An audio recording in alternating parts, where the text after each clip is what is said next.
হ্যাঁ, সবকিছু মিলিয়ে আলহামদুলিল্লাহ। ও পুকটি মারা খাই ভালো লাগছে, আর কিভাবে পুকটি মারা খাবা? আমার বসন্ত বেশি পছন্দ।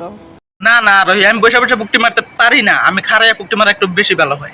शाबाश बेटा, बहुत बढ़िया। হ্যাঁ, শীত করতেছি, বাট শীতের দিনে হয় কি আলসামি বেশি লাগে, কিছু করতে ইচ্ছা করে না, বিছানার মধ্যে সবসময় থাকতে ইচ্ছা করে, এই জন্য অত বেশি পছন্দ না। কিন্তু আর রহি, আমার তো পুকটি মারা বিছানার মধ্যে শুয়ে শুয়ে মজা লাগে, কম্বলের তলে ঢুকা। তার মানে কি বুঝতেছো? আর রহি, তুমি বলে পুকটি মারা খাই বলে মুড়ো হইতাছো। হ্যাঁ, একটু মোটা হয়েছি, মানে মোটা হয়ে যাচ্ছি না, হেলদি হয়েছি। আগে যেমন হচ্ছে আপনার অতিরিক্ত চিকন ছিলাম, যেটা হচ্ছে কেউই পছন্দ করতো না, আমার কাছেও পছন্দ ছিল না। তো এখন আর কি হেলদি হয়েছি। हेलो गाइस, मैं उरिदर कंटेंट सुदाउरी हुडिनते बिंदन फारासिरा फैन। इसकी माँ का भोला चेहरा। আর রহি, তুমি এই পুকটি মারার জন্য কেন ইউটিউব ফেসবুকে আসলা? থেকেই কেমন যেন একটা ইচ্ছা ছিল যে আমি মডেলিং করব, বা হচ্ছে বা আমাকে কেউ দেখবে, চিনবে, জানবে, আমাকে ক্যামেরায় দেখা যাবে, মানে এরকম ছোট ছোট ইচ্ছা থেকে আর কি। अच्छा। আর রহি, তুমি বলে ছোট থাকতে পুকটি মারা খেলছিলা।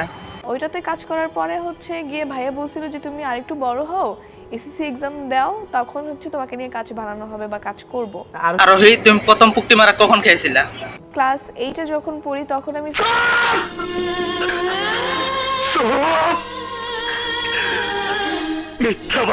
আর রহি, তোমার আগের পুকটি মারার ক্যারেক্টারে আর এখনের ক্যারেক্টারে তোমার কেমন লাগে? আগে খুব কম মানুষ চিনতো, এখন একটু বেশি মানুষ চিনে। এখন হচ্ছে গিয়ে মানুষ अच्छा। আর রহি, শুনলাম মানুষের কাছে তোমার পুকটি মারা বলে মডেলটা ভালো না, তুমি বলে ভালো করে পারো না। বুড়ো বয়স পর্যন্ত অনেক কিছু শিখে। তো শেখার তো বয়স এইটুকু না, মানুষ যত কাজ করবে তত বেশি শিখবে, যত বেশি জানতে পারবে। कितने तेजस्वी लोग हैं हमारे पास, कितने शानदार विचार रखते हैं। আর রহি, আমি শুনলাম তুমি যখন প্রথম প্রথম পুকটি মারো তখন তোমার পুকটি মারা ভিডিও বলে তোমার মা বাবার কাছে পড়ছিল, তখন তোমার কি করছিল তোমার মা বাবা? কখন করছে এগুলা? দেখো, এটা দেখে পরে তো আমার আব্বুর পুরো মাথায় হ্যাং হয়ে যায়, আমাকে মারধর শুরু করে।